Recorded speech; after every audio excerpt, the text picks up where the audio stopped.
Hi, welcome to my channel again. Today I will teach you how to use in it.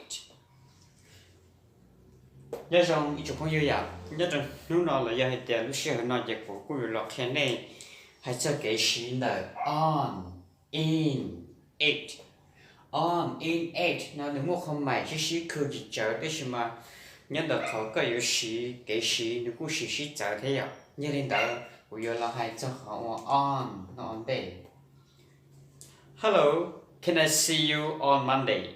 Nhớ rằng của yêu của sáng chỉ có nhớ được số văn chàng nhớ in nu whole day văn chàng được in nu đỡ chỉ bảo được có sáng chỉ cũng nhớ được lúc sửa từ cũng chưa chắc thế có hai kia. Hello, can I see you on Monday? Là giờ hai kia. Nhớ rằng buổi sáng chỉ có nhớ tôi không hoàn chỉnh để chỉ bảo tôi chỉ tôi lúc xưa hỏi thì thầu từ kia. Nhưng bảo tiền không hoàn chỉnh lên ta để chỉ bảo hai tiền giờ lúc xưa hỏi từ. Dạ. Họ in now. I will come home in 50 minutes. I will come home in 50 minutes. Cô yêu là chế thảo cầu chi phấn tận đây nào này à cho họ hay để của những người lo liệu cầu chi phấn tận đây này của chủ lo cho chế liệu của chủ tận nó mua liền á chỉ giờ lúc xí hậu cho chồng hay để giờ lúc xí hàng đầu kia thì dù chịu xí một chân kia giờ lên đầu của thế để I will come home in 50 minutes in giờ lúc xí hậu rồi dù cho chồng kia hay để giờ thùng đó đang lâu thầu của giờ lơ dạ giờ lên đầu của thế lịch sử thì in in 50 minutes I will come home in 50 minutes của giờ lo chế thầu cầu trí này thì tận đây nó nè cầu trí này thì tận đây là của như chỗ cơm một chế xưa ạ giờ lên đầu của thế lịch sử lo thì in họ eight nó lịch sử trong cái khó chơi bên này hay đẹp cái khó chơi tí bỏ là do để chốt trồng kia châu và tại sinh đã xuống mua hai tiền. Hello, are you at home? Bây giờ có hồ sơ tông này nhỉ? Hello, are you at home? Có bộ nhớ trong hồ trẻ để gì mà nào? Are you at home? Are you were to be với đứa cờ ta là cờ ta là cờ đó này. Are you at home? Có bộ nhớ trẻ. Có bộ nhớ trẻ nhỉ? Are you at home? Lúc trẻ giờ họ chơi qua tí. Giờ hủ tuần là có trẻ giờ có cơ nhớ hồ trẻ lúc vào lúc trẻ xưa à? Có anh chỉ một hỏi từ có chỗ khe đẹp. Và cũng nhớ hồ trẻ. I am at home. I am at home. Cũng nhớ hồ trẻ.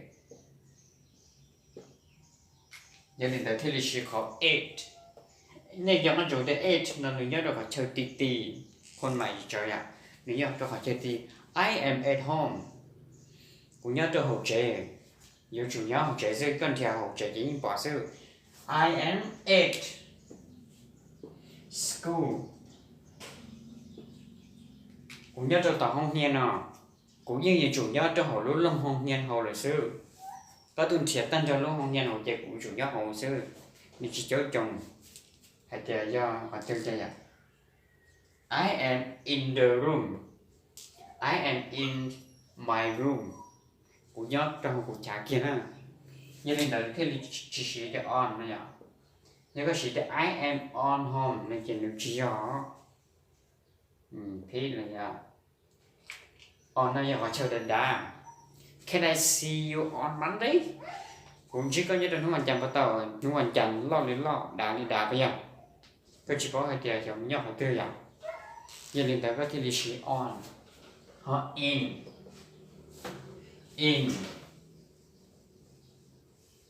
này anh này sử vì là thì là do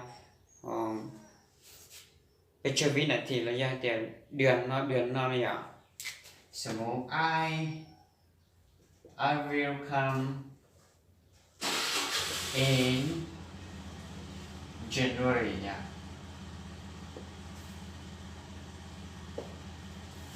I will come in January.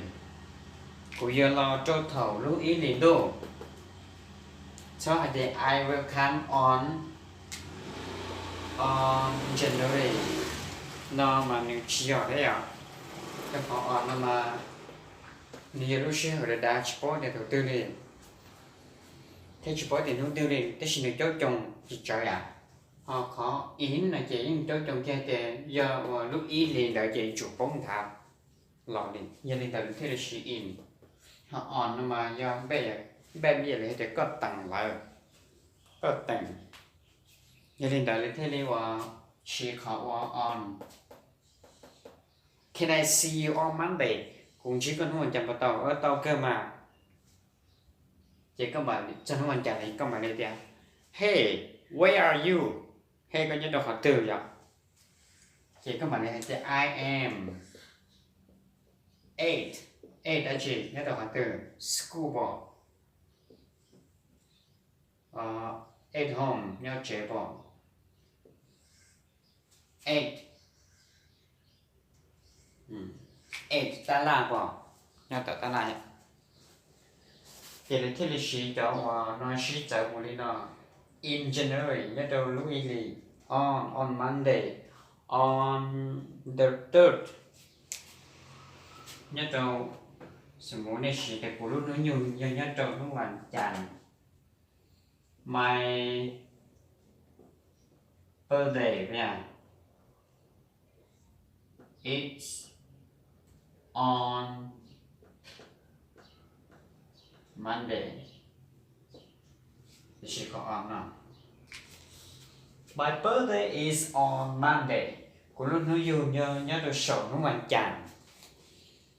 Nhớ được nó hoàn chàn là chỉ có cái này dùng ôn nó khó từ là tất sĩ của chỗ khe này kìa. Wow. Cô lúc nó dùng nhớ được sổ nó hoàn chàn. Nó hoàn chàn rồi lâu tỏng đây đâu nè. Nó. Chỉ là she on. My birthday is on Monday. Của lúc nuôi dù cho nhớ được sự hoàn chỉnh. Nên sao chỉ là my birthday is in Monday là mình chỉ giờ in là gì chỉ giờ á. Như nên đợi cái gì đợi cho nó thiết số như này à. Get on in 8 cái gì mà đi nào 8 này cái gì là can I see you? Can I see you at home? Sao đây vậy? Can I see you at home? Cú tôi sáng có thể chế vào tao. Nhớ tôi tổ chế vào tao. Có chơi đi thì nhớ tôi tổ chế. Để thì là 8. Để chỉ có sự đây can I see you on home? Để chỉ được chi rồi. Cho họ lúc chế là đi thì bắt thế là chỉ 8 nó dư. Nhờ. Thì cho nên là nó là dòng nó hụt chú lọc kia mấy ai đi nó được phê chỉ là tao bỏ thế tao sai nó thế xưa ạ. Thì dù chủ tao share cái nó dù tao share là chỉ dù chủ tao xưa ạ. Chỉ sống nhiều share thì cái nó tao chỉ tao. So today my lesson is on in 8. Thanks for watching my video.